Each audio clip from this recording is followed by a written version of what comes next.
ম'ম' চলাইছিলোঁ, মই হাতীটো উঠিছিলোঁ আৰু মই হালো বাইছিলোঁ, মই কঠীয়াও দাঙিছিলোঁ, মই ৰাইজৰ লগত গাঁৱৰ ৰাস্তাও তুলিছিলোঁ, ধানো আনিছিলোঁ, ধানো কাটিছিলোঁ, গৰুও চলাইছিলোঁ, টেঙা বলো খেলিছিলোঁ। জেদ লাগিল আকৌ যে নকৰোঁৱে চাকৰি, যিটো চাকৰিত মই নটৰাজ এৰি আহিলোঁ পঢ়াৰ কাৰণে, আৰু এতিয়া যদি ইয়াতো যদি মই নাপাওঁ, মই মানে মাৰ কথা ৰাখিব নোৱাৰিম, গতিকে আৰু মই চাকৰিয়ে নকৰোঁ। ভাবিছোঁ গভৰ্ণমেণ্টৰ চাকৰি এটা পইচাকেইটা তেতিয়া 150 টকা, সেই সময়ত ভাল আৰু 150 টকাত বহুত পায়। আৰু পুলিচত সোমাওঁতেও নানান ধৰণৰ কথা শুনিব লগা হৈছে, শুনিবই লাগিব। মই জানিছিলোঁ এইবিলাক কথা মই শুনিমেই, কাৰণ মই সৰুৰ পৰাই শুনি আহিছোঁ, গতিকে মোৰ হজম হৈছিলে এইবিলাক কথা। ছোৱালী ঘৰত নাথাকি মানে পুলিচ হ'বলৈ আহিছ, এতিয়া দৌৰিছ ৰ'দত, পাইছ মজা। মই লগে লগে গাড়ীখন আইনাখন খুলি মই মুখখন উলিয়াই দিলোঁ। মই দেখিছোঁ ল'ৰাকেইটাৰ মুখখন ঢকা, তেতিয়া মোক কৈছে, মই সিহঁতে কিবা কোৱাৰ আগতে মই মোবাইলে মাৰিবি আৰু। বতাহতে বগলীবোৰ উৰি উৰি যায়, বতাহতে বগলীবোৰ উৰি উৰি যায়। পূৰ্ণাংগ নাটক ৰূপালী নাটকখন মই নলবাৰীত বিষ্ণু ৰাভাদেৱ আৰু পণী শৰ্মাদেৱৰ লগত সৰ্বপ্ৰথম কৰিছোঁ, নলবাৰী নাট্য মন্দিৰ। বিষ্ণুপ্ৰসাদ ৰাভাদেৱক মই নটৰাজলৈ যোৱাৰ আগতে পলৰীয়া বিষ্ণু ৰাভা হিচাপে লগ পাইছিলোঁ ঘৰতে। বিষ্ণুপ্ৰসাদ ৰাভাদেৱক মই ডাঙৰ মামা বুজিছিলোঁ, গতিকে ডাঙৰ মামা কৰিয়ে মানে মই লগ পাইছিলোঁ, তেখেতক য'তে ত'তে মাতিছিলোঁ। ইমান সুন্দৰকৈ এবাৰ শিকালেই শিকি যাব পাৰি। টেকনিকটো তেখেতৰ নাটক শিকোৱা, অভিনয় শিকোৱা টেকনিকবোৰ বৰ সহজ। মই ৰূপালী নাটকখনত ইতিভেনৰ ৰোলটো কৰিছিলোঁ, ইমান জবৰদস্ত এটা ৰোল অভিনয়, মই একো বুজিয়ে পোৱা নাছিলোঁ, কিন্তু তেখেতে ইমান সুন্দৰকৈ মৰমেৰে মোক বুজাই দিলে। মই ইতিভেনৰ ৰোলত ভৱেন দত্ত বৰুৱাদেৱে মোক পুৰস্কৃত কৰিছিলে। যে বিষ্ণু ৰাভাদেৱে, কলাগুৰুদেৱে, ডাঙৰ মামাই মোক এনেকৈ শিক্ষা দিলে যে মই অকণো ভুল নকৰাকৈ, ৰতন লহকৰ আছিলে মোৰ লগত মানে হেৰি কৰিবলৈ, বিপৰীত এক্টৰজন আছিল, যে মই ইমান সুন্দৰকৈ নাটকখন কৰিছিলোঁ, কোনেও ধৰিব নোৱাৰিলে যে মই 3 ঘণ্টা সময় মাত্ৰ শিকিছোঁ। সঁচাকেই কলাগুৰু তেখেত, সঁচাকেই কলাগুৰু। তেখেতৰ যিখিনি মানে শিক্ষাৰ ডাইৰেকশ্যন মানে ক'ব লাগিব, কাৰো ওচৰত এইটো পোৱা নাযাব, সেয়ে তেওঁ সঁচাকেই কলাগুৰু। কিছুমান ক্ষেত্ৰত নাৰী বাধা হৈছে, কিন্তু নাৰীও নাৰীৰ বাধা, কাৰণ মোৰ ক্ষেত্ৰত মই পাই আহিছোঁ। যৌতুকৰ ক্ষেত্ৰত এগৰাকী নাৰীয়ে নিশ্চয় উদগনি দিয়ে, যাৰ বাবে পুতেকক যদি বাধা দিয়ে, যৌতুকটো কেতিয়াও পুতেকে ল'ব নোৱাৰে।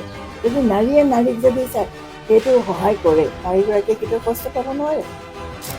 কাপোৰ কানি উলংগ মতে পিন্ধাটো নাৰী স্বাধীনতা নহয়, অকলে ক'ৰবাত যাব পৰাটো নাৰী স্বাধীনতা।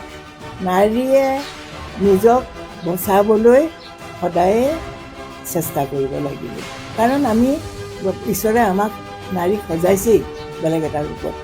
নাৰীয়ে নিজৰ মুখখনৰ দ্বাৰাই মৰমেৰে বস কৰিব পাৰিব, আৰু নাৰীৰ মুখখনৰ দ্বাৰাই মানুহক শত্ৰু কৰি তুলিব পাৰিব। আমাৰ সমাজত এনে কিছু ব্যক্তি আছে, যিসকল ব্যক্তিৰ কৰ্মৰাজি তথা জীৱন সংগ্ৰামৰ কাহিনীয়ে সমাজৰ প্ৰায় সকলো লোককে প্ৰতিটো ক্ষণতে উদ্বুদ্ধ কৰে, অনুপ্ৰাণিত কৰে। তেনে এগৰাকী ব্যক্তি হৈছে অসমৰ প্ৰথমগৰাকী মহিলা আৰক্ষী বিষয়া তথা অসমৰ প্ৰথমগৰাকী ভ্ৰাম্যমাণ থিয়েটাৰৰ মহিলা নেপথ্য কণ্ঠশিল্পী ৰেণু দত্ত বৰফুকন।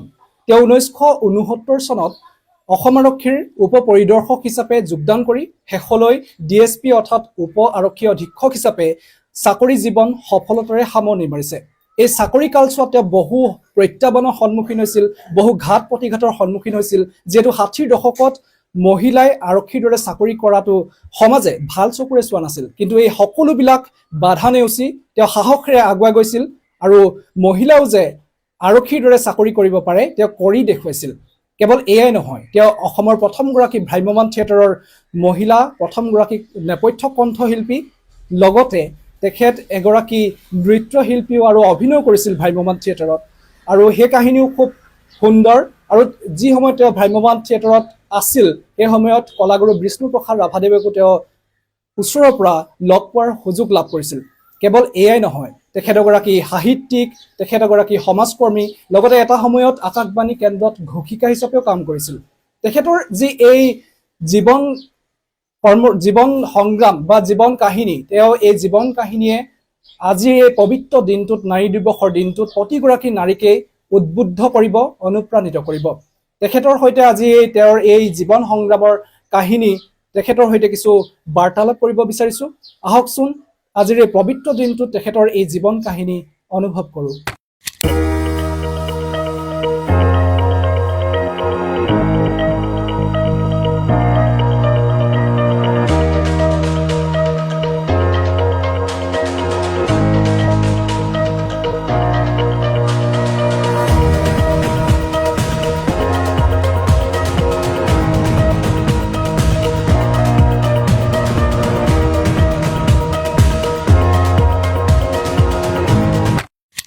বাইদেউ, প্ৰথমতে আপোনাক আন্তৰ্জাতিক নাৰী দিৱসৰ বহুত বহুত শুভেচ্ছা জ্ঞাপন কৰিছোঁ আৰু আজিৰ অনুষ্ঠানলৈ স্বাগতম জনাইছোঁ। নমস্কাৰ, স্বাগতম জনাইছোঁ ময়ো। যিহেতু আপুনি ৬০ৰ দশকতেই অসম আৰক্ষীত যোগদান কৰিছিল, ইতিমধ্যে মই উল্লেখ কৰিছোঁ কথাখিনি। আপুনি যিটো সময়ত যোগদান কৰিছিল সেই সময়ৰ সমাজে মহিলাই এনেধৰণৰ কাম কৰাটো বা আৰক্ষীৰ দৰে চাকৰি কৰাটো নিশ্চয় ভাল চকুৰে চোৱা নাছিল। বহু কষ্ট আৰু ত্যাগ সাহসেৰে ওলাই আহিছিল আপুনি। কেনেধৰণৰ আপুনি প্ৰত্যাহ্বানৰ সন্মুখীন হৈছিল, চমুকৈ অলপ জানিব বিচাৰিম। আচলতে মই যেতিয়া আৰক্ষী বিভাগলৈ ওলাই আহিছিলোঁ, তাতকৈ আগতে মই ভ্ৰাম্যমাণ নটৰাজ থিয়েটাৰলৈ আহিছিলোঁ। তেতিয়া সমাজখন সঁচা কথা ক'বলৈ গ'লে এতিয়াতকৈ বহুত অনুন্নত আছিলে। গতিকে দুখ দিব নোৱাৰি সমাজক যে সমাজখন শিক্ষিত নহ'লে বা অনুন্নত হৈ থাকিলে সমালোচনাৰ সন্মুখীন হ'বই লগা হয়। আৰু যিকোনো এটা প্ৰথম কাম কৰিবলৈ গ'লে মানুহে সমালোচিত হ'বই লাগিব। ময়ো হৈছিলোঁ আৰু সময়ে মোক বাধ্য কৰাইছিল, যিকোনো কৰ্ম কৰিবলৈ আগ্ৰহ থকা এটা মনো দিছিলে। আৰু সময়ৰ আহ্বানত মই মোৰ কৰ্মখিনি কৰিবলৈ আগবাঢ়ি গৈছিলোঁ। সঁচা কথা ক'বলৈ গ'লে এনেকুৱা এটা আমাৰ পিছপৰা সমাজ আছিলে, যাৰ বাবে অকলে বিয়ালৈ যোৱা, অকলে ভাওনা চাবলৈ যোৱা বা অকলে মানে লগৰ সমনীয়াৰ লগত যোৱাটো তেতিয়াৰ দিনত মানে ইমানেই বাধা আছিল যে যাৰ বাবে আমি আমাৰ আগৰ বাইদেউহঁতে পেহীদেউহঁতে সেইবিলাক কেতিয়াও পোৱা নাছিলে। কাৰণ মই নিজে সৰুৰ পৰা দেখিছিলোঁ পেহীদেউহঁতে বিয়ালৈ গ'লে ককায়েকহঁতৰ আবোৰত লগে ভাগেহে গৈছিলে। তেতিয়াতো লাইট নাছিলে, লেম্প লৈ পেলাই গৈছিলে। মোৰ ক্ষেত্ৰতো তেনেকুৱাই হৈছিল। মই ক্লাছ 8ত পঢ়ি থাকোঁতেই মই এখন ভাওনা চাবলৈ গৈছিলোঁ। খোকামৰা নামৰ এখন গাঁৱত ভাওনা হৈছিলে কংসবধা। ভাওনা চোৱাৰ অৰ্থটো হৈছিলে যে মই সৰুৰ পৰা শুনিছিলোঁ যে গদাটো হেনো সোণৰ। মই আচলতে ভাওনাতহে গদা দেখা পায়, সেইকাৰণে ভাবি মই গদাটো চাবলৈ বুলি গৈছিলোঁ। আচলতে ভাওনাৰ ডাইলগৰ চিন্তা মোৰ নাছিল। মোৰ আছিল চিন্তা গদাটোত কিমান সোণ থাকে, গদাটো কেনেকৈ দাঙে, সেইটোহে চাব গৈছিলোঁ। ভাওনা চাবলৈ গৈছিলোঁ মোৰ বান্ধৱীজনী কাষৰে ৰেণুলেখাৰু বুলি, তেওঁৰ লগত তেওঁৰ মোমায়েকৰ ঘৰ খোকামৰা বুলি ঠাইখনলৈ গৈছোঁ। তাত দেখিলোঁ যে যুদ্ধ কৰোঁতে সৈনিকজন পৰি গ'ল। কাৰণ তলত মাটি, ওপৰত ত্ৰিপাল খেৰ আছিলে, পিছল খাই পৰি গ'ল। মানুহে হাঁহিছে সৈনিক পৰিলে। মই হাঁহিছোঁ মোৰ ওচৰতে গদাটো টঙালৰ আছিলে বাঁহৰ, আৰু তাৰ ওপৰত জিলজিলীয়া কাগজ, সোণালী ৰঙৰ কাগজ বান্ধি দিছিলে। আৰু সেই ওপৰতে সৈনিকজন যেতিয়া পৰিলে তেতিয়া গদাটো ভাঙিলে মানে চেপেটা হ'ল। আৰু মই ভাবিলোঁ আৰে আইতাই দেখোন কৈছিলে মোক এইটো সোণৰ গদাহে, কিন্তু এইটোতো সোণৰ গদা নহয়, এইটোতো টঙালৰ দেখোন। মোৰ হাঁহিছোঁ, ইমান বুৰ্বক মই, এতিয়াওনো ইমান সোণ থাকিব পাৰে নেকি, আমি সোণেই দেখি পোৱা নাই তেতিয়া। তাৰপিছত মই খুব হাঁহিছিলোঁ, কিন্তু মই হাঁহাটোৱে মোৰ হ'ল দুখ। মই বৰদেউতাৰ ঘৰত থাকি মই পেলাই স্কুলত টিউশ্যন কৰিবলৈ গৈ স্কুল পঢ়িছিলোঁ।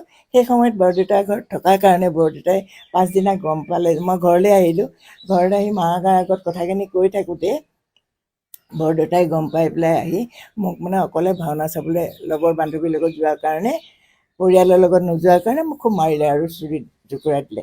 ইমান জোৰকৈ মাৰিলে, মাৰাৰ কাৰণে মই সিমান দুখ পোৱা নাই। চবতকৈ দুখ পাইছিলোঁ এইজনীয়ে, তই আৰু মোৰ ঘৰলৈ যাব নোৱাৰ, আৰু তই এই আমাৰ বংশৰ সন্মান নষ্ট কৰিব, আৰু তাইক পাৰিলে সোনকালে বিয়াই দি দিবি ডাঙৰ হ'লে, মাহঁতক তেনেকৈ কৈছে। আৰু দেউতাকো গালি পাৰিছে, মাকো গালি পাৰি তেওঁ গুচি গ'ল। এই যে কথাখিনি ক'লে মোৰ বংশৰ বদনাম হ'ব, মোৰ এইটো বৰ মনত লাগিলে। কিয় জানো অজানিতে মোৰ মনলৈ এটা জেদ আহি গ'ল যে মই এদিন ভাওনাই কৰিম, তাৰমানে অভিনয় কৰিম আৰু গান গাম আৰু মই ঘৰৰ পৰা ওলাই যাম, নাথাকোঁ আৰু গাঁৱত এনেকৈ। কিন্তু তাৰ আগতেই মই ল'ৰাৰ কামেই কৰিছোঁ, কাৰণ ঘৰৰ চব কামেই মই কৰিবলৈ বাধ্য হৈছিলোঁ পৰিয়ালৰ কাৰণে। দেউতাৰ কাৰণে ডাঙৰ ভাইটি ঢুকাইছিলে, যাৰ বাবে দেউতাকো ঢুকাইছিলে একে মানে ছমাহৰ ভিতৰত। দেউতা একদম ভাৰসাম্য হেৰুৱাই পেলাইছিলে মানসিকভাৱে, যাৰ বাবে মই মানে ঘৰুৱা কাম বনবোৰ দায়িত্ব ল'ব লগা হৈছে।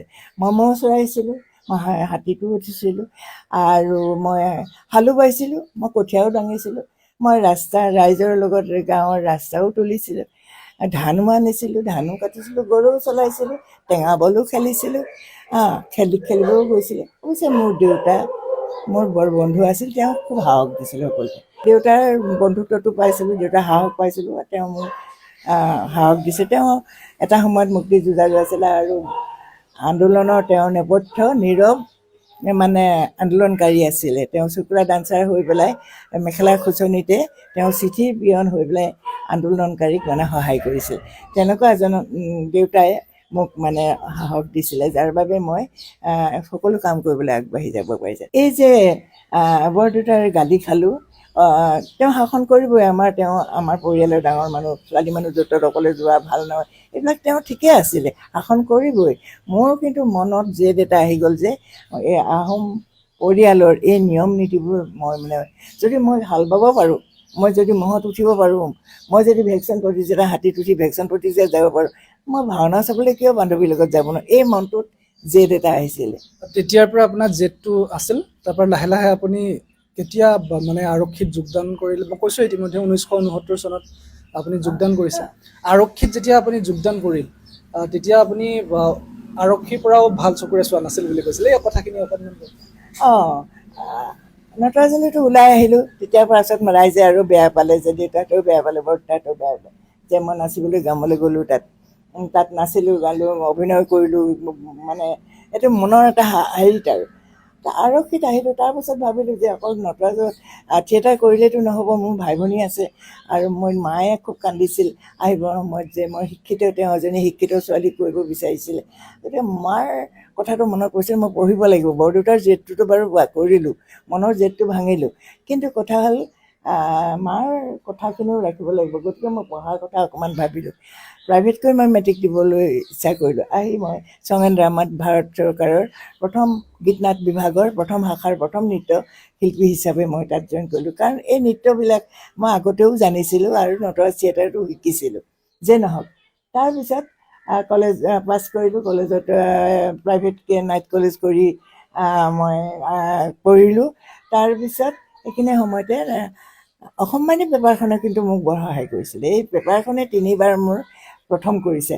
প্ৰথমবাৰ নটৰাজ থিয়েটাৰ প্ৰথম সোমাইছোঁ, দ্বিতীয়বাৰ পুলিচত, দ্বিতীয়বাৰ অসম ভাৰত চৰকাৰৰ গীত নাট বিভাগত প্ৰথম নৃত্য শিল্পী হিচাপে সোমাইছোঁ, আৰু তৃতীয়বাৰ মই আৰক্ষীত একেখন পেপাৰতে মই এডভাৰটাইজ পাইছিলোঁ। তাৰপিছত তেতিয়া মানে পৰীক্ষা দিবলৈ মই কলেজত পৰীক্ষা দিবলৈ ছুটী বিচাৰিছিলোঁ ভাৰত চৰকাৰৰ গীত নাট বিভাগত। তেতিয়া মই দিল্লীলৈ যাব লাগে এটা সাংস্কৃতিক প্ৰগ্ৰেমৰ কাৰণে, যাব লাগিবই, মই নগ'লেই নহ'ব। তাৰপিছত মই কৈছিলোঁ মোৰ পৰীক্ষা আছে, মই যাব নোৱাৰোঁ। এই গ'লোঁ ডাইৰেক্টৰৰ লগত, কৃষ্ণমূৰ্তি হাজৰিকা আছিলে তেতিয়া, তেখেতৰ লগত অলপ লাগালাগি হৈ ক'লে যে যদি যায় তেওঁ অইন এজনীক শিকাই ল'ব লাগিব ডান্সটো, সত্ৰীয়া নাচৰ কাৰণে। যতীন গোস্বামী ছাৰ তেতিয়া আছিলে মোৰ শিক্ষক। তাৰপিছত এজনী মণিপুৰী ছোৱালীক শিকাই বুজাই লৈ থ'লোঁ, আৰু মই নগ'লোঁ দিল্লীলৈ। নগৈ মই চাকৰি মনে জেদ লাগিলে আকৌ যে নকৰোঁৱে চাকৰি, যিটো চাকৰিত মই নটৰাজ এৰি আহিলোঁ পঢ়াৰ কাৰণে, আৰু এতিয়া যদি ইয়াতো যদি মই নাপাওঁ, মই মানে মাৰ কথা ৰাখিব নোৱাৰিম, গতিকে আৰু মই চাকৰিয়ে নকৰোঁ। ভাবিছোঁ গভৰ্ণমেণ্টৰ চাকৰি এটা পইচাকেইটা তেতিয়া 150 টকা, সেই সময়ত ভাল, আৰু 150 টকাত বহুত পায়, গতিকে মই ভালকৈ চলিছিলোঁ। কিন্তু এতিয়া এৰি পেলাই দিগদাৰ হ'ব, তথাপিতোতো মোৰ মানে কামটো কৰিবই লাগিব, মোৰ ভাইটি আছে লগত। তাৰপিছত আৰু তাক সোণাৰাম হাইস্কুলত পঢ়াইছিলোঁ, পঢ়িছিলে। মই মাহীদেউৰ ঘৰত আছিলোঁ। শেষত গৈ চাকৰি এৰি দিলোঁ, দেলহিলৈ নগ'লোঁ। ইতিমধ্যে পুলিচৰ এডভাৰটাইজ এটা পালোঁ যে অসম পুলিচৰ প্ৰথম বাৰে মহিলা পুলিচৰ মানে শাখা এটা খুলিব। তাত এগৰাকী মহিলা পুলিচ মানে উপ পৰিদৰ্শিকা ল'ব। ইয়াৰ পাছত আৰু কনষ্টেবলো লৈছিলে পাছত। তাৰপিছতে মই যি হওক মই এইটোও কৰিম সেইবুলি কৈ নাইট কলেজ গ'লোঁ আৰু এইটো ইণ্টাৰভিউত গৈ দেখিলোঁ তাতো মোক দৌৰা দৌৰি কিবা কিবি দিছিলে। নাচি আছিলোঁ গতিকে দৌৰিব পাৰিলোঁৱেই। দৌৰা দৌৰি কৰিলোঁ, গান গাব লাগিছিলে, গানো গালোঁ। নাচিব দিছিলে তেতিয়া KPS গিল চাহাব আছিলে। তেখেতে মোক ক'লে যে আপুনি নাচিব লাগিব। মইতো ঘপককৈ উত্তৰ দিছোঁ যে ঢোল নবজালে বিহু নাচিব পাৰি নেকি, এনেকৈ ক'লে। তেখেতে মোৰ উত্তৰটো দেখি পেলাই থতমত খাই গ'ল। তেওঁতো ঢোল বজাব নোৱাৰে, এতিয়া ঢুলীয়া এটা ক'ৰ পৰা আনিব। মই কৈছোঁ ঢোল বজাওক আপুনি, মই নাচিম।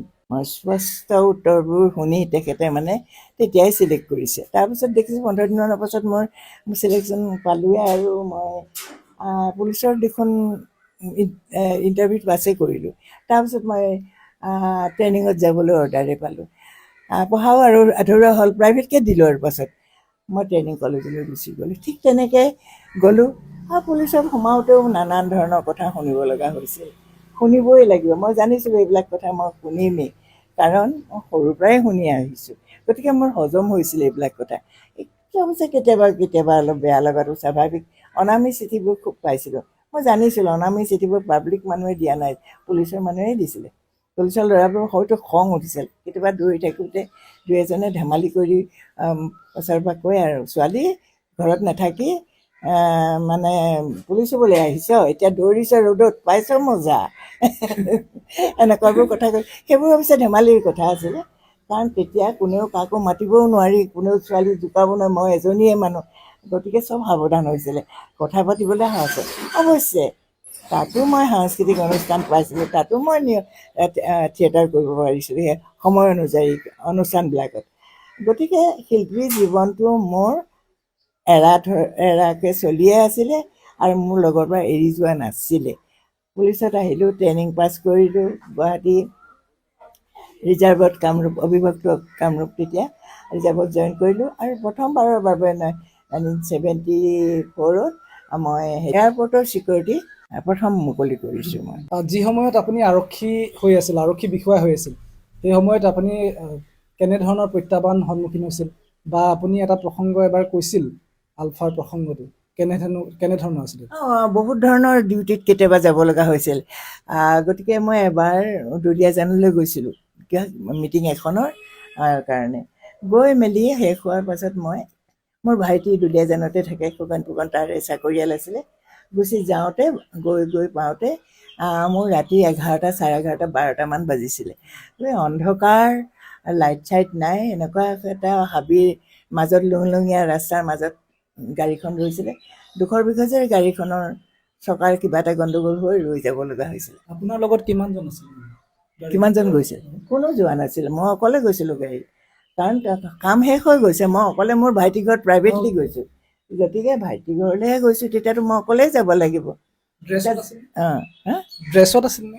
নাই, ড্ৰেছত নাই। মই তেতিয়া হেৰিকৈ গৈছোঁ, ছিকিউৰিটি। এইবিলাকত একো নাই, মই মেখেলা চাদৰ পিন্ধিয়ে গৈছোঁ। আৰু যাওঁতে কেইজনমান ল'ৰাই মুখত কাপোৰ বন্ধা ঘপককৈ আন্ধাৰত আহি গাড়ীখন ঠেৰ বুলি কৈ দিলে। গাড়ীখন ৰ'লে, আৰু ইতিমধ্যে গাড়ীৰ চকাও বেয়া হৈছিলে। গতিকে ৰ'লোঁ, ৰৈ ল'ৰাটোৱে কিন্তু ভয় খাইছে। প্ৰাইভেট গাড়ীয়ে লৈ গৈছোঁ, এই কৈছে মোক একো ভাব নাই। মই লগে লগে গাড়ীখন আইনাখন খুলি মই মুখখন উলিয়াই দিলোঁ। মই দেখিছোঁ ল'ৰাকেইটা মুখখন ঢকা। গতিকে মোক কৈছে, মইতো সিহঁতে কিবা কোৱাৰ আগতে মই কৈছোঁ মৰিলে মাৰিবি আৰু কিনো কথাটো, মোৰ নিজৰ ঠাইত মৰিলে ভালেই হ'ব। তাৰপিছত মই ক'লোঁ যে চা, মই মোৰ ভাইটি ঘৰলৈ আহিছোঁ, মোৰ দুলীয়াজানত ঘৰ, মোৰ অৰিজিনেল কৰিয়াটা, মোক কৈ গৈছোঁ এফালৰ পৰা ফৰফৰকৈ। মই কাৰো অন্যায় কৰিবলৈ অহা নাই, ময়ো আৰু তহঁতেও মোক অন্যায় নকৰিলে ভাল পাম। বাইদেউ, কোনোবাই চিনি পালে নেকি নাজানো আৰু, বাইদেউ বুলি ক'লে আৰু লগে লগে দেখোন আঁতৰি গ'ল। তাৰপৰা আৰু আমাৰ ড্ৰাইভাৰেও চকাটো ঠিক কৰি পেলাই, সেয়া নাজানো তেওঁলোক কি আছিলে, গতিকে মই লগ পাইছিলোঁ, কিন্তু মোক তেতিয়া ওলাই আহিবলৈ দিলে আৰু টিলিঙা মন্দিৰত সেৱা এটা জনাই মই ঘৰ পালোঁ। বহুতে আপোনাৰ পৰিচয়টো জানিব বিচাৰিব, আপোনাৰ জন্ম ক'ত হৈছিল? বৰ্তমানতো গুৱাহাটীৰ বাসিন্দা। বহুতে ভাবে বহুত ধৰণৰ। মোৰ অৰিজিনেল মানে মোৰ জন্ম ঠাই অবিভক্ত শিৱসাগৰ জিলাৰ টিফুক জুজলি 1 নং জুজলি পুখুৰী গাঁৱত। একেবাৰে আগতে ককা দেউতাহঁত যোৰহাটৰ ৰজাৰ দিনতে যোৱা তালৈ বাপ খাবলৈ, তাতে তেওঁলোকে বৰফুকনৰ বাপ খাবলৈ গৈছিল। তাতে বিয়া বাৰু কৰি ককা দেউতা তাতে ৰৈ গ'ল আৰু তাতে থাকি গ'ল। গতিকে আমাৰ গাঁৱত এঘৰেই ফুকন পৰিয়ালৰ মানুহ আছে। আমাৰ দেউতা তাৰে বৈবাহিক জীৱন আৰম্ভ কৰি তাতে থাকি গ'ল আৰু সেয়ে আমাৰ পৰিচয়। টিফুক গাঁৱত বহুত ঠাইৰ পৰা আহি একেলগে বহু ঘৰ মানুহ বহু ঠাইৰ পৰা আহি সন্মিলিত এখন গাঁও, য'ত এতিয়া 1200 ঘৰ মানুহৰ এটা নামঘৰতে উপাসনা কৰে। গতিকে সেইখন গাঁৱৰে মই জীয়াৰী। গতিকে মই নিজেই গৌৰৱ কৰোঁ যে মই টিফুকৰ ছোৱালী। গতিকে আৰু গাঁৱৰ এটা সময়ত মোক ৰংমলা বুলি মাতিছিলে। গতিকে মোৰ গাঁৱৰ পৰিচয় হ'ল ৰংমলা। গতিকে সেয়ে মোৰ পৰিচয়। মোৰ দেউতাৰ নাম গোলাপ বৰফুকন আৰু মাৰ নাম পহিলা বৰফুকন। তেওঁলোক দুয়োগৰাকীয়ে প্ৰয়াত। দেউতা এটা সময়ত চুকৰা ডান্সাৰ আছিলে আৰু নেপথ্য নীৰৱ শিল্পী হৈ আন্দোলনকাৰী সহায় কৰিছিলে। সেইখিনিয়ে পোৱা যায়। এইবাৰ আপোনাৰ ভ্ৰাম্যমাণ থিয়েটাৰৰ যাত্ৰাটোৰ বিষয়ে অকণমান জানিব বিচাৰিম। যি সময়ত আপুনি ভ্ৰাম্যমাণ থিয়েটাৰত যোগদান কৰিছিল, আৰু আজিৰ দৰে যিহেতু এই গানবিলাক আজিকালিতো আপোনাৰ বজাই দিয়ে কেছেট, আগতে আপুনি আপোনাৰ পৰা জনামতে আপুনি মঞ্চৰ তলত আপুনি গীত গাইছিল, গাই আকৌ লগালগ গৈ আপুনি মঞ্চত অভিনয় কৰিছিল, নাচিছিল গৈ। আপোনাৰ পাৰদৰ্শিতা সঁচাকৈ মানিব লাগিব এইখিনি, আৰু সেই সময়ৰ অভিজ্ঞতাখিনি অকণমান জানিব বিচাৰিম।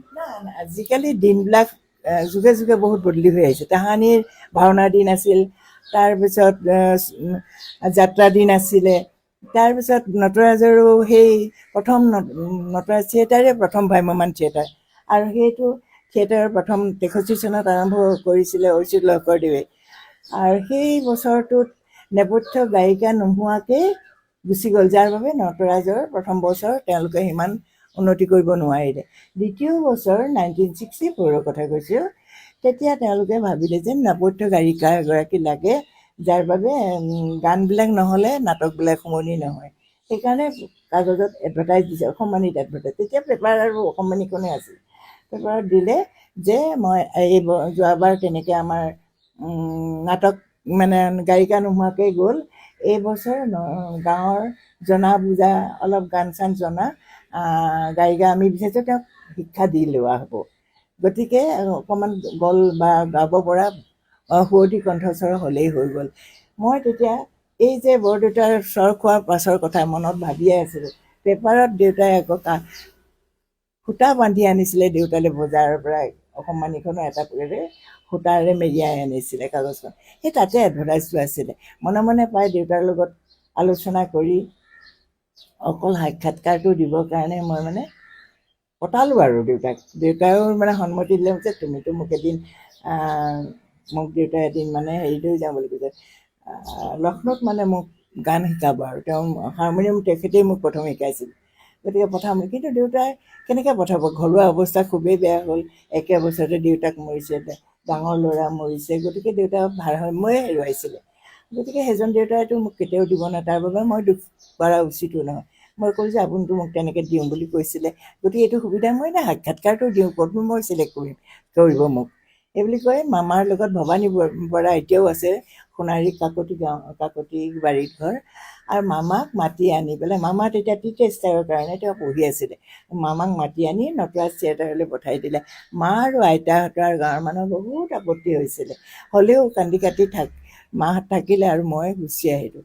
আহি নটৰাজতে প্ৰথম সাক্ষাৎকাৰ দিলোঁহি। বহুত মানুহে জানিছে যে আজি গায়িকাৰ মানে আহিছে আৰু আজি ইণ্টাৰভিউ হ'ব এনেকৈ। সেইদিনাই মই লগ পাইছিলোঁ বিষ্ণুৰাভা দেৱক। তাৰ সাক্ষাৎকাৰ দিলোঁ। সাক্ষাৎকাৰ মই তেতিয়া মাতটো ভাল আছিলে, এতিয়াতো মোৰ গলৰ অপাৰেশ্যন 2বাৰ হৈ গৈছে, থাইৰয়ডটোৱে নাই মোৰ, কথাহে ক'ব পাৰোঁ, গান আগৰ দৰে গাব নোৱাৰোঁ। তাৰপৰা তেতিয়া আৰু মোৰ মাতটো ইমানেই ভাল আছিলে যে মই লাউড স্পীকাৰ নোহোৱাকৈও মই গান গাব পাৰিছিলোঁ।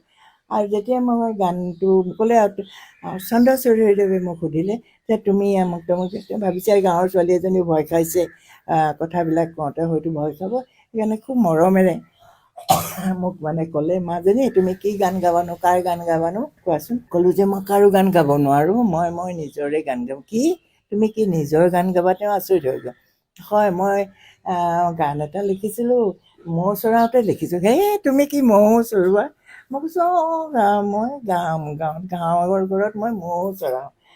কৈছোঁ তুমি মৌ চৰাইছিলা? কৈছে এইটো হাঁহিছে চবেই।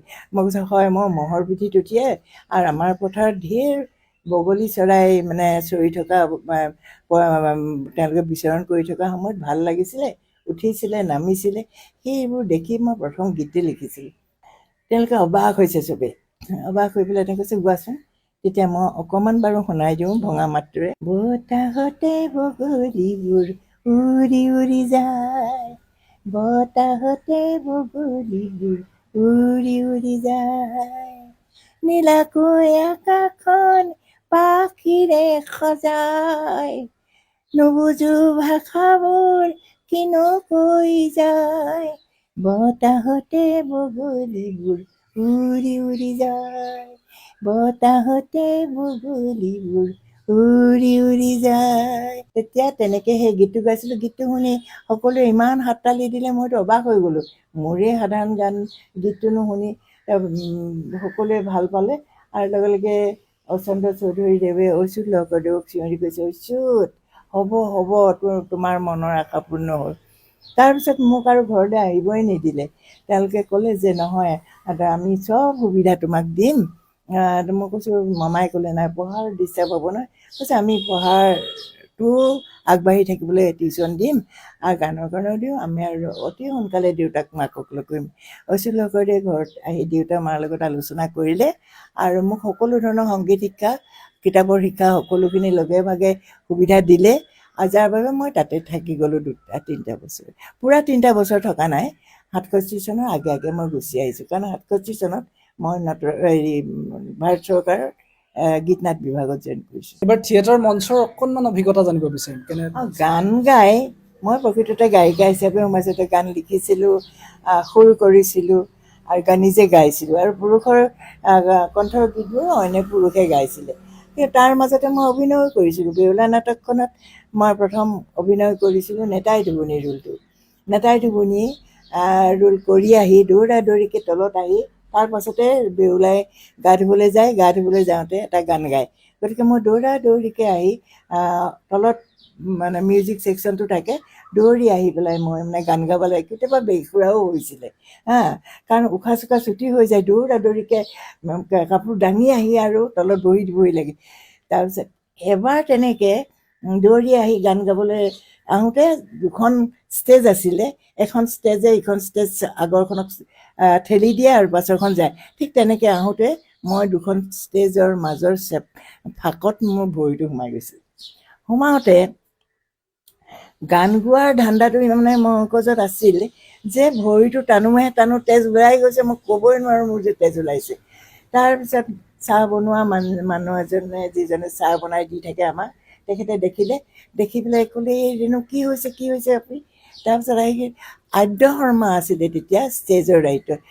এই আদ্যদা ৰেণুৰ ফাঁকত সোমাই গৈছে, তেজ ওলাইছে। আহি তেতিয়া 2খন ষ্টেজ ভাগ কৰি দিলে, মই ওলাই আহিলোঁ। আৰু ইতিমধ্যে বেউলাই ষ্টেজ পালেগৈ, তেওঁতো এতিয়া মুখত লিপছ এনেই মিলাই আছে। মই দৌৰি গৈছোঁ মিউজিক ছেকশ্যনত। আমাৰ মানে তেওঁলোকৰ মিউজিক ডাইৰেক্টৰ খং উঠিছে, কেলৈ ইমান দেৰি কৰিলোঁ। মই দৌৰা দৌৰিকৈ ভৰিটো চুচৰাই আনি গাইছোঁ আৰু গাবলৈ গৈছোঁ। গাই গানটো যেনে তেনে গালোঁ ফেফাই জোপাই। গাই দেখিছে যে গোটেই ঠাইখন তেজুলি হৈছে আৰু মোৰ কাপোৰতো তেজ লাগিছে। তাৰপিছত দেখিছে এইটো কি হ'ল এনেকুৱা কথা। তাৰপিছত কথাখিনি গম পাই আদ্য শৰ্মাদেউ আহিলে। তেখেতে মোক আগতে দেখা পাই মূলা গাভৰু বুলি মানে এনেই মাতে, আৰু মাতিলে এই মূলা গাভৰু এনেকৈ কয়। আমি আৰু আদ্যদা বুলি মাতোঁ, খুৰা বুলি মাতিছিলোঁ মই। তাৰপিছত কৈছে, তেওঁ দেখিছে যে মোৰ অৱস্থাটো, তেতিয়া লাহেকৈ কৈছে সেইকাৰণেতো মই তোক মূলা গাভৰু বুলি মাতোঁ, কাৰণ ইমান কষ্ট পোৱাৰ পাছতো তই মনে মনে থাকি আকৌ গানো গালি। তেতিয়া সেইবুলি কৈছে আৰু লগে লগে অৱশ্যে বহুত দিনলৈ ট্ৰিটমেণ্ট চলিছিলে, কিন্তু কোনেও জনা নাছিলে সেই লেঙেৰা ভৰিটোৱে মই যে আকৌ নেতাই দুগুণি ৰুলো কৰিছিলোঁ, গানো গাইছিলোঁ। গতিকে তেনেকুৱা ধৰণৰ বহুত ধৰণৰ অভিজ্ঞতা আছিল, কাৰণ মই গান গাই আকৌ কেইবাটাও চিনত তেনেকৈ মই মানে বহুত কষ্ট কৰিব লগা হৈছিলে। সেইকাৰণে মই মেইন ৰোল কৰিব পৰা নাছিলোঁ। মেইন ৰোল অৱশ্যে মই পাছত কৰিছিলোঁ বেলেগ ঠাইত বেলেগ নাটকত। আৰু আপুনি অভিনয় কৰিছিল অসমীয়া ছবিত আৰু ধাৰাবাহিকতো কৰিছিল নিশ্চয়। হয়, মই দুখন ধাৰাবাহিকত মই কৰিছিলোঁ। এখন ফণী তালুকদাৰদেৱৰ আছিলে বিভ্ৰাট, আৰু গৌৰী বৰ্মনদেৱৰ আছিলে হৃদয়ৰ প্ৰয়োজন। এই দুখন ছবি আছিলে। দূৰদৰ্শনৰ মই সন্ধান বুলিও এখন চিৰিয়েলতো মই কৰিছিলোঁ, ডকুমেণ্টেৰীটো কৰিছিলোঁ। আৰু প্ৰথম নাটক পূৰ্ণাংগ নাটক ৰূপালী নাটকখন মই নলবাৰীত বিষ্ণু ৰাভাদেৱ আৰু ফণী শৰ্মাদেৱৰ লগত প্ৰথম কৰিছিলোঁ, নলবাৰী নাট্য মন্দিৰত মই নাটক কৰিছিলোঁ। তাৰপাছত কৰিছিলোঁ মমতাময়ী হস্পিটেল বুলি এখন নাটকত, সেইখন বিষ্ণু ৰাভাদেৱৰ নিজৰে লিখা আছিলে, সেইখন পাঠশালাত কৰিছিলোঁ। আপুনি আকাশবাণীত ঘোষিকা হিচাপেও কাম কৰিছিল? নাই, এইটো এটা এক্সপেৰিমেণ্ট বেচিছত লৈছিলে। সেই কেইটামান দিন কৰিছিলোঁ, কিবা এটা ইণ্টাৰভিউৰ কাৰণে আমাক দৰকাৰ হৈছিলে। ঠিক আছে। আৰু তাত মই নাটক কৰিছিলোঁ, ধাৰাবাহিক হিচাপে সকলো ধৰণৰ নাটক কৰিছিলোঁ। তেতিয়া বীণা দাস মান্না আছিলে, বীণা দাস আছিলে, ফুলৰ বৰা আছিলে, অনুপমা ভট্টাচাৰ্য আছিলে, অৰূপ চক্ৰৱৰ্তীহঁত আছিলে, নীলু চক্ৰৱৰ্তীহঁত আছিলে, বীণা দাস মান্নাহঁত আছিলে, গতিকে শৰৎ বৰঠাকুৰহঁত আছিলে। তেতিয়া বহুত ধৰণৰ ব্ৰজমূলক বা আধুনিক নাটক কৰিব লগা হৈছিল। এতিয়াও মানে তেনেকুৱা ধৰণৰ সুবিধা আহে, নহা নহয়, কিন্তু সময়ো সুবিধা নাপাওঁ বা সেইকাৰণে যাব নোৱাৰোঁ। কিন্তু বহুত নাটকেই মই আকাশবাণীত কৰিছোঁ। আৰু এটা কথা সুধিব বিচাৰোঁ, ভ্ৰাম্যমাণ থিয়েটাৰত আপুনি কলাগুৰু বিষ্ণুপ্ৰসাদ ৰাভাদেৱকো লগ পাইছিল। তেখেতৰ লগত অভিজ্ঞতাটো জনাওকচোন, কেনেধৰণৰ কথা পাতিছিলে? ক'ব লাগিব, বিষ্ণুপ্ৰসাদ ৰাভাদেৱক মই নটৰাজলৈ যোৱাৰ আগতে পলৰীয়া বিষ্ণু ৰাভা হিচাপে লগ পাইছিলোঁ ঘৰতে, কিন্তু তেতিয়া নাজানিছিলোঁ যে সেইজন বিষ্ণু ঘৰত, কাৰণ তেওঁ আন্দোলনৰ যে সোণাৰীত এখন মিটিঙত বুদ্ধ বৰুৱা আৰু তেখেতে কৃষক সভাত বৰ উগ্ৰ মানে ভাষণ দিছিলে। পাছদিনা কি হৈছিলে, ভজু ষ্টেচনৰ ৰেলৰ চিৰি কোনোবাই বগৰাই দিলে। সেইকাৰণে পাছদিনা বিষ্ণু ৰাভা আৰু বুদ্ধ বৰুৱাক আৰু লগতে আমাৰ দেউতাকো বিচাৰি ঘূৰি ফুৰিছিলে পুলিচে। বিষ্ণু ৰাভাই বুদ্ধ বৰুৱাৰ ঘৰৰ পৰা আহি আমাৰ ঘৰত ৰাতিটো কটাই পাছদিনা পকঠাই দি তেওঁ মানে চাইকেল ঠেলি ঠেলি আহিব আৰু এই সৰু আৰু তেতিয়া মই তাৰপিছত হ'ল কি, মই 4, 5 আৰু তাৰপিছত তেখেতৰ আহি গধূলি আহি তাৰমানে বিষ্ণু ৰাভা আমাৰ ঘৰত সোমাইছিল। তেতিয়া মই নাজানো, বুদ্ধ বৰুৱা ডাঙৰ মামা, আমাৰ মামা বুলি মাত্ৰ, তেখেতে আহিছিলে, তেখেতৰ লগত আহি ৰাতিটো পাছদিনা ৰাতিপুৱা স্কুল যাওঁ, ৰাতিয়ে আহিছিলে দেই, মই দিনত তেওঁ অহা নাই। পাছদিনা ৰাতিপুৱা স্কুল যাবৰ সময়ত দুলিটোত মই হাত ভাজে, আমাৰ ডাঙৰ দুলিটোত মায়ে কল ভৰাই থৈছিল, তেতিয়া আহিন কাতিমহীয়া ধান নাছিলে। তাৰপিছত হাতখন ভৰাই কল লৈ পেলাই, কল দুটামান পেনৰ খুচনিত ভৰাই মই স্কুললৈ যাওঁ টিফিন খাবলৈ।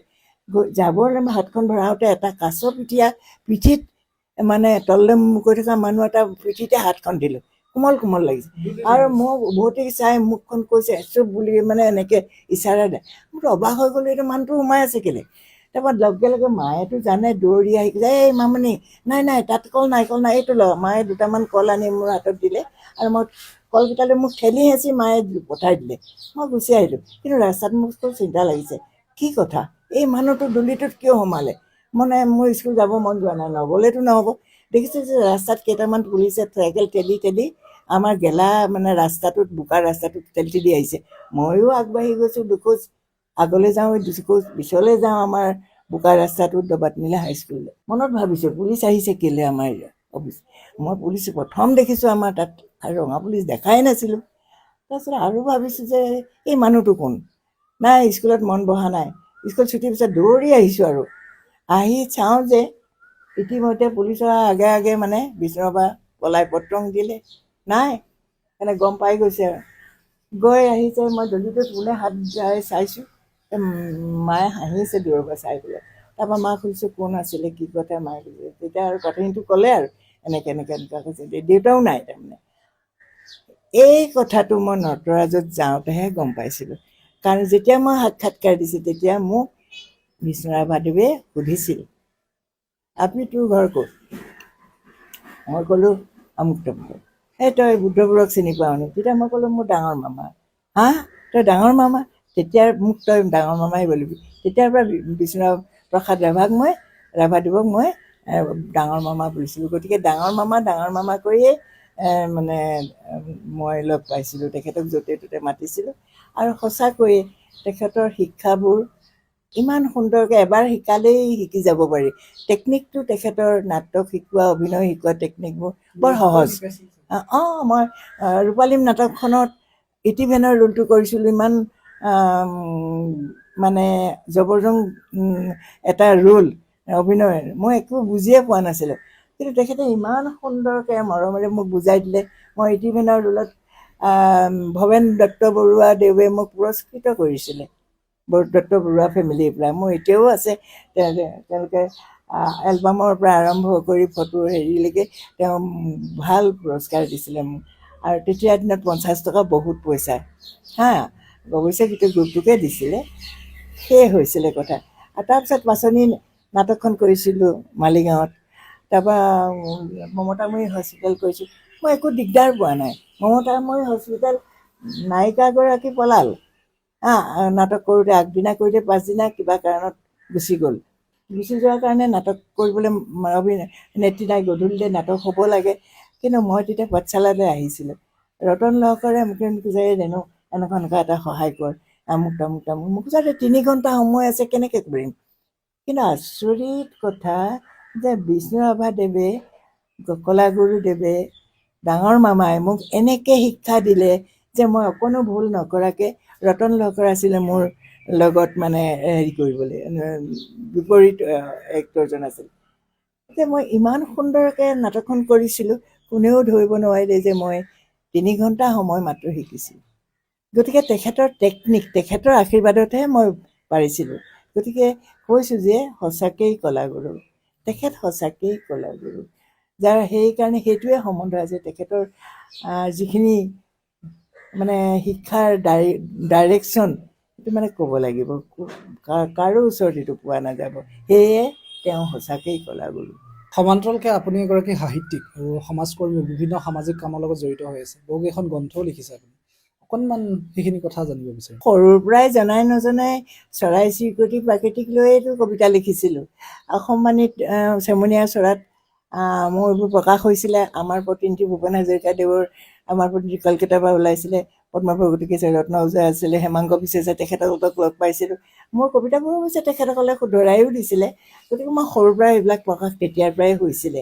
অসমবাণীত মই তুমি যদি এগৰাকী মহাকাশ যাত্ৰী হ'বলৈ পোৱা, ভেলেণ্টিনা তেৰেছকোৱাৰ ওপৰত তেতিয়া মহাকাশচাৰী আছিলে, তাৰ ওপৰত মই এখন ৰচনা লিখিছিলোঁ। ৰচনাৰ প্ৰতিযোগিতা আছিলে, তাত মই পুৰস্কৃত হৈছিলোঁ। 5 বছৰলৈ বিনামূলীয়াকৈ অসমবাণীখন পাইছিলোঁ। আৰু তোমাৰ মনত পৰা এটা স্মৰণীয় ঘটনা, কল খাই বাকলিত এজনে পেলাই গ'ল, এজন পিছল খাই পৰিলে, সেইটোৱে স্মৰণীয় ঘটনা। তাৰমানে মোৰ খুৰাদেউ এজন মানে কলৰ বাকলিত পিছল খাই পৰি ভৰি ভাঙিছিল। তাৰ ওপৰত মই এটা সৰু কবিতা লিখিছোঁ। সেই কবিতাত পাই সেইটো কবিতাৰ স্মৰণীয় ঘটনা হিচাপে আচল সাৰাংশটো দি পেলাই মই কবিতা লিখিছিলোঁ। অসমবাণী পুৰস্কৃত হৈছিলোঁ তাত। আৰু মই 50খন অসমবাণী মই এজেণ্ট পাইছিলোঁ। 50খন মাহে মাহে মই যেতিয়া ওলাই তেতিয়া মই 50খন মোলৈ আহিছিলে বুলি। আৰু এবছৰলৈ মই এজেণ্ট হৈ পেলাই চলাইছিলোঁ। আৰু মই যেতিয়া গাঁৱৰ পৰা গুচি আহিলোঁ আৰু এজেণ্ট চেছ, কোনেও নচলালে। কিন্তু এটা কথা, পেপাৰ দিলোঁ, ৰাইজে পঢ়িলে, আকৌ ঘূৰাই দিলে, পইচা নাই বুলি ঘূৰাই দিলে। গতিকে পইচা হ'লে নাপালোঁ, পইচা খুজিব গ'লে গালিহে খাওঁ। গতিকে 50খন অসমবাণী এনেই পাইছিলোঁ, এনেই দিছিলোঁ। সামাজিকভাৱে মই সৰুৰ পৰাই জড়িত। আলি তোলা কাম হৈছে, গৈছোঁ। ক'ৰবাত বিয়ানামৰ গাবলৈ হ'লে মানুহ এজনী কম হৈছে, মই গৈছোঁ। ক'ৰবাত ধান কাটিবলৈ লগে ভাগে যাব লাগে, তাতে গৈছোঁ। আৰু সৰুতেই মই মইনা পাৰিজাত গঠন কৰিছোঁ, আলুসন্ধানী নামৰ আমাৰ অনুষ্ঠানত।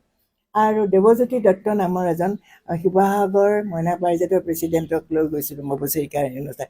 সেই ক্ষেত্ৰত অৱশ্যে আমাৰ শিক্ষকসকলেও আমাক সঁহাৰি দিছিলে আৰু বিশেষকৈ দেউতাই মোক সহায় কৰিছিলে গান নাচত। সাহিত্যৰ ক্ষেত্ৰত তেনেকৈ আমাৰ মইনা আলোচনীখনতো মই লিখিছিলোঁ আৰু বেজবৰুৱাৰ ৰচনাৱলীৰ ওপৰত ৰসৰাজ বেজবৰুৱাৰ ওপৰত এখন ৰচনা প্ৰতিযোগিতা হৈছিলে, গুৱাহাটী ছাত্ৰ সন্থাই পাতিছিলে। তেতিয়া তাতেও মই পুৰস্কৃত হৈছিলোঁ।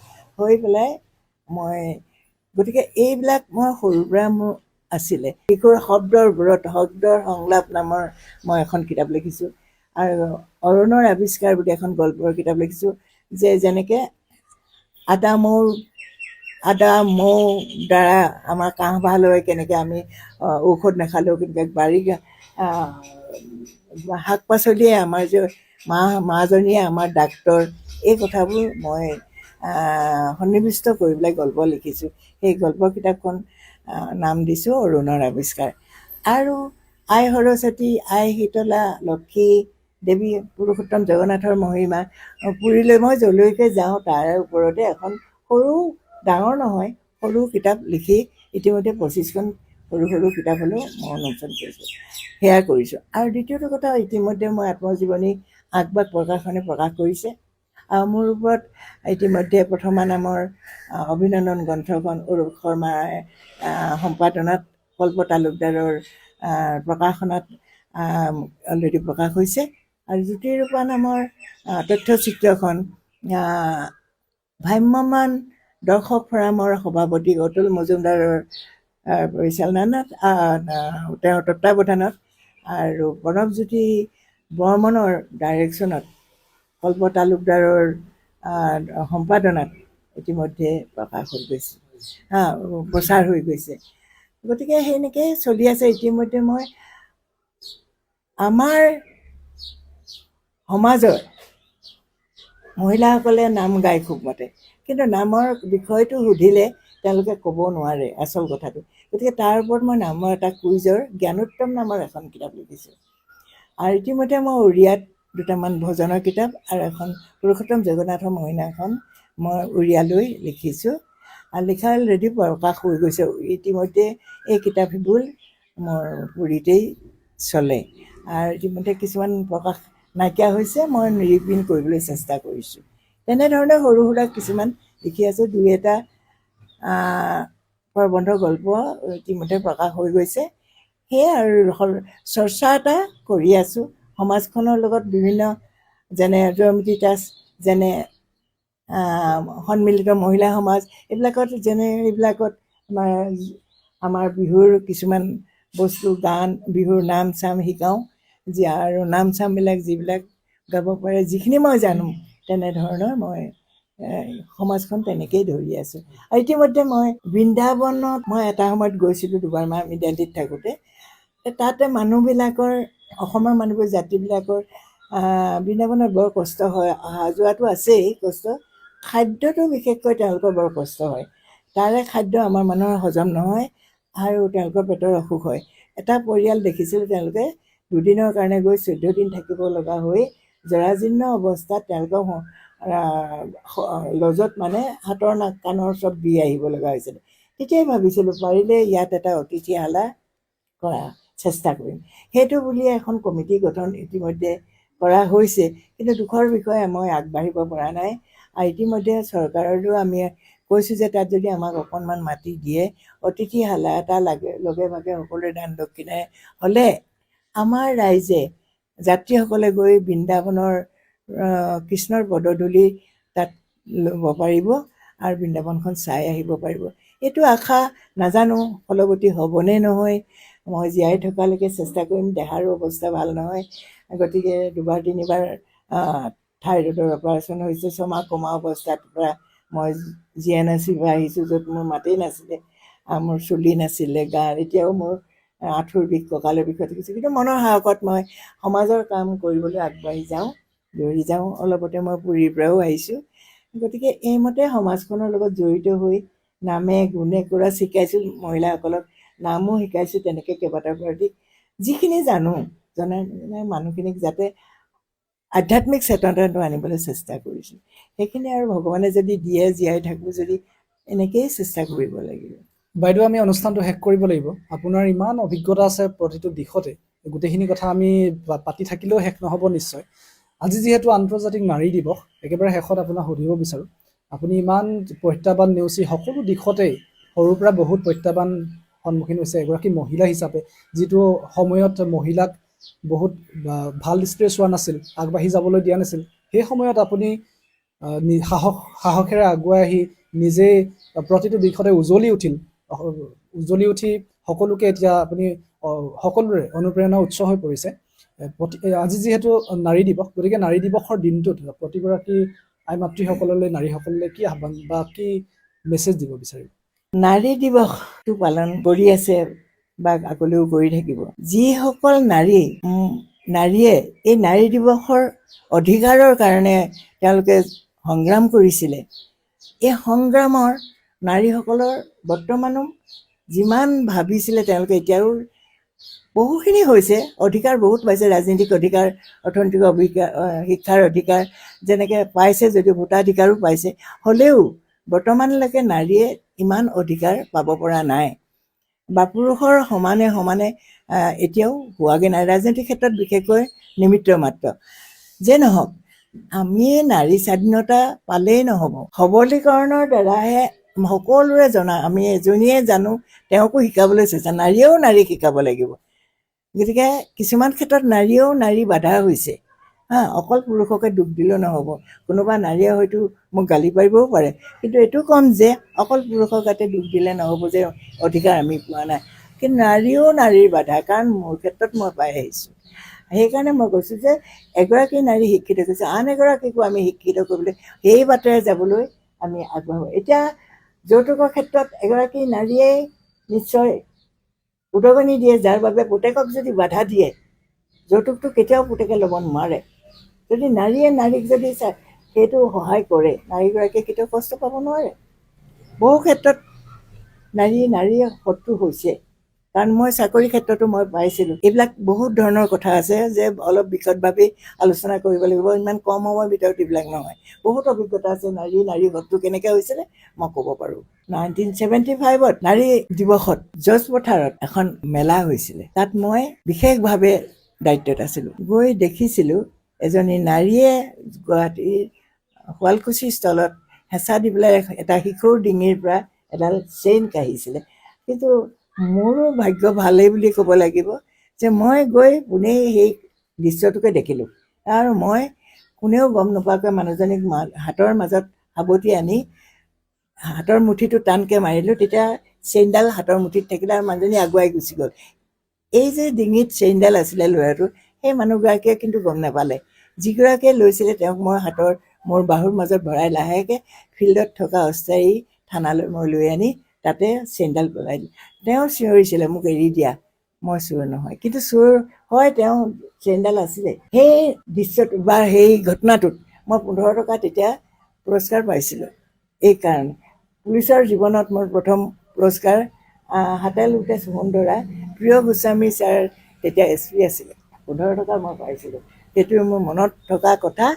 আৰু তেতিয়া ভাবিছোঁ এজনী নাৰীয়ে অইন এজনী নাৰীক হেঁচা দি শিশুটোৰ ডিঙিৰ পৰা চেইনডাল লৈ আহিছে, কৈছে নাৰীয়ে নাৰীৰ অত্যাচাৰ কৰিছে, শিশুটোৰ প্ৰতি চোৰ। মই তেতিয়াও ভবা নাছিলোঁ যে নাৰীয়ে ইমান বেয়া কাম কৰিব নোৱাৰে। মোৰ ধাৰণা ভুল আছিলে। কিন্তু সেই ঘটনাটোৱে মোক একদম মগজটো ওল্টা পাল্টা কৰি দিলে, যাৰ বাবে মই বুজিবলৈ চেষ্টা যে নাৰীয়ে বেয়া কাম কৰিব পাৰে, কৰি আছে। গতিকে মই ভাবোঁ নাৰী সচেতন হ'ব লাগিব। নাৰীয়ে নিজৰ অধিকাৰৰ কাৰণে আগৰ নাৰীসকলে যিবোৰ কৰে, ক্লাৰা জেটকিনে ইমান কষ্ট কৰি তেওঁ নাৰী অধিকাৰৰ কাৰণে সংগ্ৰাম কৰিবলগীয়া কিমান বিদুষী নাৰীয়ে কৰিছিলে। তেওঁলোকৰ সংগ্ৰামবোৰ তেতিয়াহে সফল হ'ব যেতিয়া আমাৰ নাৰী সবলীকৰণত আমাৰ নাৰীয়ে ইজনীয়ে সিজনীক সহায় কৰিব, আমাৰ সমাজখন আগুৱাই যাব সকলো ফালে। আমি এনেই অধিকাৰ ক'লে কি হ'ব? আমাকে সহায় কৰিব জনা নাই এতিয়াও। আমি শিক্ষিত হ'লেই নহ'ব। বহুত শিক্ষিত মানুহে ইমান বেয়া কাম কৰে, যাৰ বাবে আমি যদি নিজক বচাব নোৱাৰোঁ, নিৰাপত্তা নিজে দিব জানিব লাগিব, তেতিয়াহে হ'ব। বেয়া মানুহ চবতে আছে, কিন্তু মহিলাই নিজৰ নিৰাপত্তা নিজে জানিব আৰু নিজৰ আবোৰতা জানিব লাগিব। মহিলাই স্বাধীনতা অকল পালে নহ'ব, নিজৰ আবোৰতাও জানিব লাগিব। আজি নাৰী ইমান মুকলি হৈছে, তাৰ বাবে অকল পুৰুষ সমাজকে দুখ দিব নোৱাৰিম। গতিকে নাৰীয়ে নিজৰ নিৰাপত্তা ৰাখিবলৈ হ'লে তেওঁৰ যে প্ৰকৃতিগত কিছুমান নিয়ম মানিব লাগিব। ভগৱানে নাৰী আৰু পুৰুষৰ বিভেদ এটা দিছে, গতিকে নাৰী পুৰুষৰ বিভেদটো আমি প্ৰাকৃতিকগত হিচাপে মানিব লাগিব।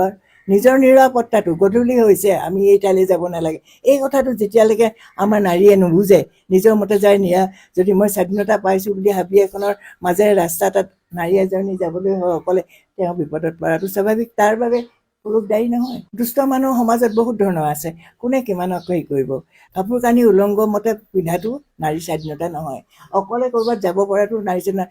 নাৰীয়ে নিজক বচাবলৈ সদায়ে চেষ্টা কৰিব লাগিব, কাৰণ ঈশ্বৰে আমাক নাৰীক সজাইছেই বেলেগ এটা ৰূপত। গতিকে নাৰী ৰূপৱতী, নাৰী সুন্দৰী, নাৰী দেৱী, নাৰী চব হয়, নাৰীৰ চব আছে। তেওঁক দেৱী হিচাপেও পূজা কৰে। সেই নাৰীক আকৌ মানুহে বেয়া হ'লে বেয়াকৈ গালিও পাৰিব পাৰে। গতিকে মই আশা কৰোঁ মহিলাসকলেও সকলো কথা নিজৰ নিৰাপত্তা বিশেষকৈ আৰু হিংসা ঈৰ্ষা ভাৱ বাদ দি সকলোৱে সাহসেৰে চব কাম কৰিবলৈ আগবাঢ়ি যায়। একতাটো লাগিব। আমি অকলে কিবা এটা কৰিম বুলি নহয়, চবতে একতা দৰকাৰ, যাতে একতাৰে কৰিব লাগে। আৰু ক'ব পাৰিলেই কিছুমান কথা নাৰী স্বাধীনতাত, কিন্তু মুখখন কিন্তু সদায় সাৱধান হ'ব লাগিব। যে ক'ব পাৰিলে মানুহক দুখ দি কিছুমান কথা ক'ব, সেইখিনিতেও নাৰী স্বাধীনতাৰ কথা আছে। নাৰী স্বাধীনতা অকল বাক স্বাধীনতাই দিয়া নাই ক'বলৈ। নাৰীয়ে নিজৰ মুখখনৰ দ্বাৰাই মৰমেৰে বস কৰিব পাৰিব আৰু নাৰীৰ মুখখনৰ দ্বাৰাই মানুহক শত্ৰু কৰি তুলিব পাৰিব। মই আশা কৰোঁ যে স্বাধীনতা বুলিলে নাৰীয়ে যেন এইখিনি কথাও বুজি পায়। কাৰণ মই দেখোন ট্ৰেইনিং কৰি আহিলোঁ ইমান হাজাৰ মানুহৰ মাজত। তেতিয়াতো মই অকলে কনষ্টেবল আছিলে, ইনস্পেক্টৰ আছিলে, চাব ইনস্পেক্টৰ আছিলে, DSP আছিলে, কোনেওতো মোক জোৰ কৰা নাছিলে। মোৰ নিৰাপত্তাৰ কাৰণে তেওঁলোকেও ভাবিছিলে, আইনো আছিলে, কিন্তু মইতো কেতিয়াও মানুহে ভাবিছিলে মই নাচ গান কৰিলোঁ, মই পুলিচলৈ গ'লোঁ, বেয়া আৰু কিবা কিবি। কিন্তু ক'তা মই এজন ইমানেই ভাল মানুহৰ লগত বিয়া হৈছিলোঁ, যিজনে খুব মৰমীয়াল আছিল, যিজনৰ লগত মই এজন ভাল বন্ধু পাইছিলোঁ, ভাল স্বামী পাইছিলোঁ, ক'ব পাৰোঁ যে যিজনী শাহুৱে মোক নিজেই পচন্দ কৰিছিলে। আৰু এজন সুন্দৰ, মোতকৈ বহুত সুন্দৰ এজন মানুহ লগ পাইছিলে। ৰিয়েলি ক'ব লাগিব মই এজন ভাল স্বামী পাইছিলোঁ, মই গৌৰৱ কৰোঁ। সেইটোৱে কথা। মোৰ নাৰী স্বাধীনতা সকলোলৈ মই শুভেচ্ছা থাকিল। সকলো একতা হওক, সকলো মৰমীয়াল হওক, সকলোৱে দেশখন আগবঢ়াই নিয়াত কৰে, সকলোৱে যেন মৰম আদৰেৰে পৃথিৱীখনত জীয়াই থকাৰ চিন্তা কৰক। বাইদেউ বহুত বহুত ধন্যবাদ জনাইছোঁ ইমানখিনি আজি সময় দিয়াৰ বাবে। প্ৰিয় দৰ্শক, ৰেণু দত্ত বৰফুকন অসমৰ প্ৰথমগৰাকী মহিলা আৰক্ষী বিষয়া তথা অসমৰ প্ৰথমগৰাকী ভ্ৰাম্যমাণ থিয়েটাৰৰ মহিলা প্ৰথমগৰাকী নেপথ্য কণ্ঠশিল্পী, লগতে তেখেত এগৰাকী সাহিত্যিক সমাজকৰ্মী। সকলোবিলাক দিশ সন্দৰ্ভত তেখেতৰ সৈতে আজি বাৰ্তালাপ কৰিলোঁ। তেখেতে সকলোখিনি কথা খুব চমুকৈ হ'লেও তেওঁ ব্যাখ্যা কৰিবলৈ চেষ্টা কৰিলে, তেওঁৰ জীৱনৰ বিষয়ে জনালে, সংগ্ৰামৰ বিষয়ে জনালে।